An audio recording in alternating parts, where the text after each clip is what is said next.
కేంద్ర ప్రభుత్వం అవినాష్ రెడ్డిని టార్గెట్ చేసిందా? అందులో భాగంగానే అవినాష్ రెడ్డికి సంబంధించినటువంటి సంస్థల మీద ఐటీ దాడులు జరుగుతున్నాయా? ఈ ఐటీ దాడులతో జగన్ కోటలో భయం మొదలైందా? దీనంతటికీ ప్రధాన సూత్రధారి పురంధరేశ్వరయ్య అంటే అవునని సమాధానం ఇస్తున్నారు కొంతమంది రాజకీయ విశ్లేషకులు. ఇక ఇదే అంశానికి సంబంధించి మనతో మాట్లాడేందుకు ప్రముఖ సీనియర్ జర్నలిస్ట్, ప్రముఖ రాజకీయ విశ్లేషకులు సిఎస్ రావు గారు మనతో ఉన్నారు. సార్తో మాట్లాడు. Sir hi sir. Hello Krishna. Sir, కేంద్ర ప్రభుత్వం వైఎస్ అవినాష్ రెడ్డిని టార్గెట్ చేసిందా? అందులో భాగంగానే అవినాష్ రెడ్డికి సంబంధించినటువంటి సంస్థల మీద ఐటీ దాడులు జరుగుతున్నాయా? ఈ ఐటీ దాడులతో జగన్మోహన్ రెడ్డి కోటలో భయం మొదలైందా? అసలు వీటన్నిటికీ కారణం సూత్రధారి పురంధరేశ్వరేనా అంటే ఏం చెప్తారు సార్? పురంధరేశ్వరిని మనం ఎలా చెప్పగలం? ఎందుకంటే ఆంధ్రప్రదేశ్ బీజేపీ అధ్యక్షురాలుగా ఆవిడున్నారు కాబట్టి ఏం జరిగినా కానీ ఆంధ్రప్రదేశ్లో కేంద్ర దర్యాప్తు సంస్థలు ఏం చేసినా కానీ పురంధరేశ్వరి కారణం, పురంధరేశ్వరి సూత్రధారి అని చెప్పి మనం నిర్ధారించడానికి, ఆ ముద్ర వేయడానికి అవకాశం లేదు. అంటే వేయటానికి ఛాన్స్ లేదు. ఎందుకంటే కేంద్ర దర్యాప్తు సంస్థలు తన పని తాను చేసుకోబోతుంది. చట్టం తన పని తాను చేసుకోబోతున్నట్టు కేంద్ర దర్యాప్తు సంస్థలు ఆ సంస్థల పని తను చేసుకోబోతుంటాయి. అయితే ఇలాంటి సంఘటన జరిగినప్పుడు కొన్ని అనుమానాలు వస్తుంటాయి. ఇదంతా పురంధరేశ్వరి చేయించారా అనేటువంటి అనుమానాలు వచ్చే ఛాన్సెస్ ఉన్నాయి. ఎందుకంటే ఆల్రెడీ ఇప్పుడు రాష్ట్ర ప్రభుత్వంలో ఉండేటువంటి వ్యవహారాలన్నింటినీ కూడా బయటికి తీసుకొస్తున్నారు. ఆవిడ మద్యం సంబంధించినటువంటి ఇష్యూస్ కానీ, లేదా ఇసుకు సంబంధించిన ఇష్యూస్ కానీ, ఇవన్నీ కూడా బయటికి తీసుకొస్తున్నారు. ప్లస్ వ్యవసాయదారులకి మోటార్లు బిగిస్తున్నారు అనేది ఒక సంచలనమైనటువంటి, కీలకమైనటువంటి, వివాదాస్పదమైనటువంటి అంశం. వ్యవసాయ మోటార్లకు మీటర్లు బిగిస్తున్నారు అనేది అది కేంద్ర ప్రభుత్వం చేయిస్తుంది అనేది వైఎస్ఆర్ కాంగ్రెస్ పార్టీ చెప్తుంది. కేంద్ర ప్రభుత్వం ఆదేశం పెట్టక తప్పనటువంటి పరిస్థితి. కాబట్టి మేము వ్యవసాయ పంప్ సెట్లకు మీటర్లు బిగిస్తున్నాం అని చెప్పి చెప్తూ ఉన్నారు. దానికి పైలట్ ప్రాజెక్టుగా శ్రీకాకుళం అని తీసుకున్నారు. రాష్ట్ర వ్యాప్తంగా కూడా బిగించేటువంటి ప్రయత్నం చేస్తున్నారు. వ్యవసాయ మోటార్లకు ఉచిత విద్యుత్ అందిస్తామని చెప్పి చెప్పారు. ఉచిత విద్యుత్ అందిస్తున్నప్పుడు మళ్ళీ మీటర్లు ఎందుకు అనేటువంటి ఒక ప్రస్తావన వస్తుంది. సో నువ్వు మీటర్లు పెట్టినా కానీ మేము కరెంట్ ఛార్జీలు వసూలు చేయమని చెప్తున్నారు. కరెంట్ ఛార్జీలు వసూలు చేయనప్పుడు నీకు మీటర్ల పని ఏంటి, అసలు అవసరం ఏంటి అనేది ఒకటి వినిపిస్తుంది.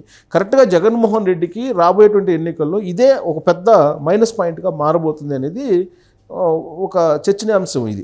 ఇది మీటర్లు, వ్యవసాయ పంప్ సెట్లకు మోటార్లు బిగించడం అనేది.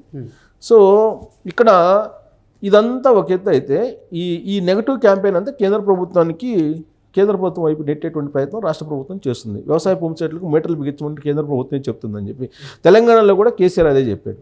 నేను పంప్ సెట్లకు మీటర్లు బిగించమన్నాడు మోడీ, నేను బిగించలేదు, నేను బిగించను, నాకు ఎంత నష్టం వచ్చినా కానీ నేను చెప్పాను, తస్మాత్ జాగ్రత్త, ఆగం కాకండి, మాకు ఓట్లు వేయండి అని చెప్పి ప్రచారం చేసుకున్నాడు ఆయన. సేమ్ ఇలాంటిదే జగన్మోహన్ రెడ్డి కూడా ఆంధ్రప్రదేశ్లో అదే చేయబోతున్నారు. ఇప్పటికే వ్యవసాయ పంప్ సెట్లు మీటర్లు బిగించారు, కొన్ని చోట్ల రాష్ట్ర వ్యాప్తంగా కూడా బిగించబోతున్నారు. ఇదంతా కూడా నరేంద్ర మోడీ యొక్క పాపం, ఇది నాది కాదని చెప్పి చెప్పేటువంటి ప్రయత్నం జగన్మోహన్ రెడ్డి చేస్తున్నారు. బహుశా అందుకే పురంధరేశ్వరి అసలు ఈ వ్యవసాయ పంప్ సెట్ల వెనుక, పాలసీ వెనుక అసలు ఏముంది, ఏం జరిగింది, ఈ వ్యవసాయ పంప్ సెట్లకు మీటర్లు బిగించేటువంటి వ్యవహారాన్ని ఎవరికి అప్పచెప్పారు, దాని కాంట్రాక్టర్ని ఎవరికి అప్పచెప్పారు, వ్యవసాయ మీటర్లు బిగించాలని చెప్పి ఏ సంస్థకి ఇచ్చారు, సో ఆ సంస్థ వెనక ఉన్నటువంటి వాళ్ళు ఎవరు, బినామీలు ఎవరు, ఇవన్నీ బహుశా ఇన్ఫర్మేషన్ ఇచ్చి ఉండవచ్చు కేంద్రానికి. ఫలితంగా ఐటీ శాఖ ఒక్కసారిగా మూకుమ్మడిగా ఇప్పుడు రైడ్ చేస్తున్నారు. సో షిర్డీ ఎలక్ట్రికల్స్ అనేటువంటి ఒక సంస్థ, అది ట్రాన్స్ఫార్మర్స్ని తయారు చేసేటువంటి ఒక సంస్థ. సో ఆ షిర్డీ ఎలక్ట్రికల్స్ అనేటువంటి సంస్థ జగన్మోహన్ రెడ్డి అధికారంలోకి వచ్చేంత వరకు కూడా ఎవరికి తెలియదు. జగన్మోహన్ రెడ్డి అధికారంలోకి వచ్చిన తర్వాత ఆయన మీటర్ల తయారీ కానీ, తర్వాత పవర్ ప్రాజెక్ట్స్ కానీ ఆ సంస్థకి ఇవ్వడం జరిగింది. ఎందుకు అంత ఇంట్రెస్ట్గా జగన్మోహన్ రెడ్డి ఆ సంస్థకే ఇచ్చారు అని ఓ ప్రశ్న వేసుకుంటే విపక్షాలు చెప్పేది ఏంటంటే అది అవినాష్ రెడ్డికి సంబంధించినటువంటి సంస్థ, బినామీ జగన్మోహన్ రెడ్డి నడుపుతున్నాడు ఆ సంస్థని అని చెప్పి చెప్తున్నాయి విపక్షాలు. ఓకే. సో మొదటి నుంచి కూడా అందుకే మీటర్లకు సంబంధించినటువంటి ఆర్డర్ ఇచ్చే దాంట్లో కూడా చాలా వ్యత్యాసం ఉంది. ఇతర రాష్ట్రాలకను ఆంధ్రప్రదేశ్కి కొన్ని కోట్ల రూపాయలు తేడా వస్తుందని చెప్పి. సో మొత్తం మీద ఆ సంస్థకి 92,000 కోట్ల రూపాయలు విలువైనటువంటి కాంట్రాక్ట్ని అప్పచెప్పారని చెప్పి ప్రాథమికంగా తెలుస్తుంది సుమారుగా. దాని వివరాలు మనం కనుక చూస్తే మొత్తం అంటే ఈ షిర్డీ సాయి ఎలక్ట్రికల్స్ అనే దానికి 92,000 కోట్ల విలువైనటువంటి పవర్ ప్రాజెక్టులు అప్పచెప్పారు జగన్మోహన్ రెడ్డి. సో ఎందుకు అవినాష్ రెడ్డి ఆ సంస్థ అంటున్నారు, బెనామీ తోటి నడిపిస్తున్నారు అంటున్నారు. అది కడపలో ఉండేటువంటి కడప సమీపంలో ఉంది ఇది షిరిడి సాయి ఎలక్ట్రానిక్స్ అధినేతగా విశ్వేశ్వరరెడ్డి ఉన్నాడు. దీనికి దాని ఇళ్ళు, కార్యాలయాలు, కుటుంబీకుల నివాసాల్లో ఇప్పుడు ఐటీ దాడులు జరుగుతూ ఉన్నాయి. సో ఇది జగన్మోహన్ రెడ్డి సన్నిహితుడు ఎవరైతే ఉన్నారో వాళ్ళకి అభినామీగా నడుపుతున్నారు అనేది మొదటి నుంచి వినిపిస్తుంది. సో ప్రత్యేకమైనటువంటి 3 వాహనాల్లో 15 బృందాలు 25 చోట్ల ఒకేసారి సోమవారం నుంచి ఐటీ రైడ్స్ చేస్తున్నాయి. ఈ సమస్యకు సంబంధించినటువంటి కార్యాలయాల్లో కానీ, ఇళ్లల్లో కానీ, బినామీలు ఎవరైతే ఉన్నారో వాళ్ళ ఇళ్లలో కానీ కడపలో సోదాలు నిర్వహిస్తున్నారు. అలాగే కడప శివార్లో ఉండేటువంటి పారిశ్రామిక వార్డులో ఈ షిరిడి సాయి ఎలక్ట్రిక్ కంపెనీ ఉంది. అక్కడికి 3 వాహనాల్లో సోమవారం రోజు ఐటీ బృందాలు వెళ్ళాయి. 15 బృందాలు వెళ్ళాయి ఒక్కసారి. సో విశ్వేశ్వరరెడ్డి దీని నిర్వాహకుడు అఫీషియల్గా విశ్వేశ్వరరెడ్డి అనే అతను దీన్ని నిర్వహిస్తూ ఉన్నారు. సో అక్కడికి ప్రత్యేక బృందాలతోటి వెళ్ళడం జరిగింది. ఐటీ బృందాలు వెళ్ళి ఇంత పెద్ద ఎత్తున ఐటీ రైడ్స్ జరుగుతున్నాయంటే కేంద్ర ప్రభుత్వం స్పెషల్ కాన్సన్ట్రేషన్ చేసిందని చెప్పి మనం చెప్పక తప్పదు. లేదంటే అంత ధైర్యంగా రారు కదా. సో ఇది ఆల్రెడీ చెప్పాక శివార్లో ఉంది. సో వీళ్ళు రైడ్స్ చేస్తున్న విశ్వేశ్వరరెడ్డి సోదరుడు డాక్టర్ కరుణాకర్ రెడ్డి కడప నగరంలో ద్వారకా నివాసంలో ఉంటున్నాడు. ఆయన ఇంట్లో కూడా ఐటీ దాడులు నిర్వహించారు. తర్వాత హైదరాబాదు నుంచి సిఆర్పిఎఫ్ పోలీసులు కూడా అక్కడికి వెళ్ళారు. ఎందుకంటే కడపకు వెళ్ళి జగన్మోహన్ రెడ్డి ఇలాకాలో ఐటీ దాడులు జరిగితే ఎలా ఉంటుందో తెలుసు. అందుకని ముందు జాగ్రత్తగా సిఆర్పిఎఫ్ బందోబస్తును కూడా ఐటీ వాళ్ళు తీసుకెళ్లారు. అంటే దీని వెనక ఖచ్చితంగా ఒక పగడ్బందీ వ్యూహం ఉంటుంది కదా. ప్లస్ ఒక ముఖ్యమంత్రికి సంబంధించినటువంటి బినామీ కంపెనీ అనేది కేంద్ర ప్రభుత్వానికి తెలుసు కదా.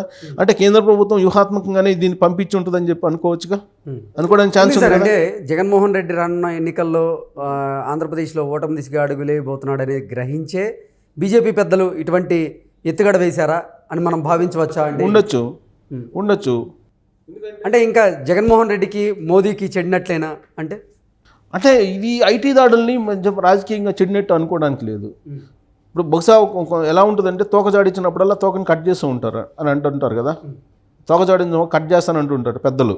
అలానే రాజకీయంగా కొంచెం ఒక స్టెప్ ఏదన్నా కొంచెం అటు ఇటు వేసినప్పుడు సరి చేయడానికి ఇలాంటి కొంచెం జర్కులు ఇచ్చే అవకాశం ఉంది. సో ఆ జర్కుల్లో ఇది ఒక జర్క్ ఉంటుందేమో అనిపిస్తుంది. తర్వాత ఇది ఇది 92,000 కోట్ల విలువైన పవర్ ప్రాజెక్టులు ఈ సంస్థకు అప్పచెప్పారండి జగన్మోహన్ రెడ్డి. 18,58,000 వ్యవసాయ మోటార్లకు స్మార్ట్ మీటర్లు కాంట్రాక్ట్ కూడా ఈ సంస్థకి ఇచ్చారు. ఇందాక నేను చెప్పాను కదా, 18,58,000 స్మార్ట్ మీటర్లు తయారు చేసే కాంట్రాక్టులు కూడా ఈ సంస్థకి ఇచ్చారు. ఆ సంస్థకి ఇచ్చినటువంటి సెంట్రల్ సందర్భంగా ఏ విధంగా జరిగింది, ఆ సిండికేట్ ఎలా అయింది, దాన్ని కూడా విపక్షాలు అప్పట్లో విమర్శించాయి. ఏకపక్షంగా ఆ టెండర్ను వాళ్ళకి ఇచ్చేశారు. తర్వాత పంపుల స్టోరేజ్ ప్రాజెక్టు, సోలార్ ప్యానెల్ తయారీ ఈ సంస్థకే ఇవ్వడం జరిగింది. ఇది షిరిడి ఎలక్ట్రికల్స్కి ఇవ్వడం జరిగింది.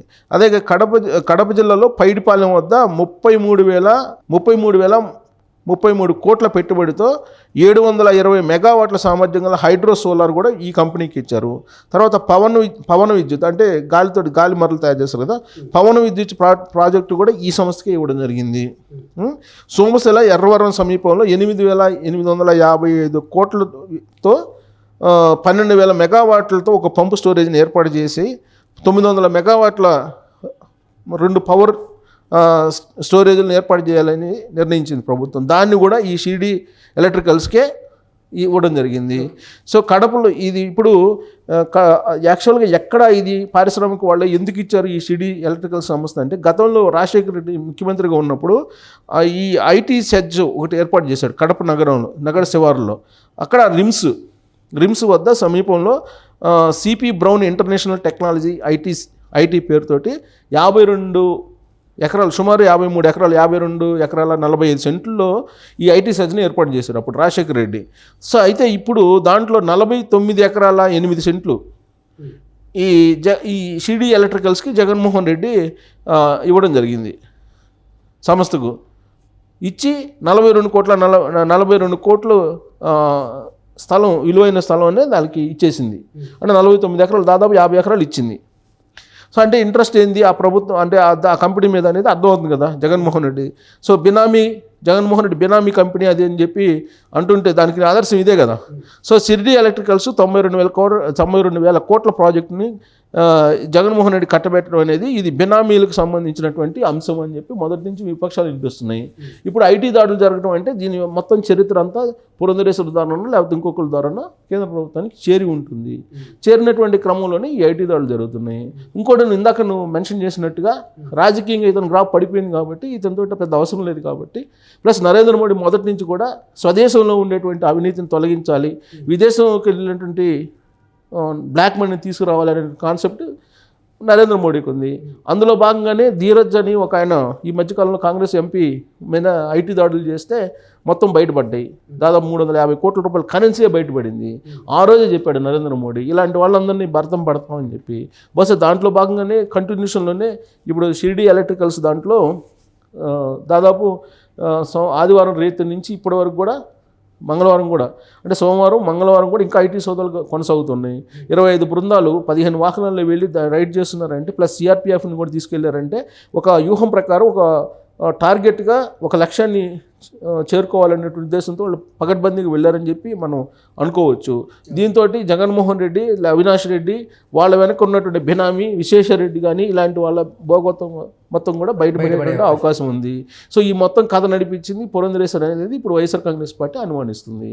సో ఇదే నిజమైతే కనుక రాబోయేటువంటి రోజుల్లో జగన్మోహన్ రెడ్డి తోటి నరేంద్ర మోడీ కటిఫ్ అయ్యేటువంటి ఛాన్సెస్ కూడా లేకపోలేదు.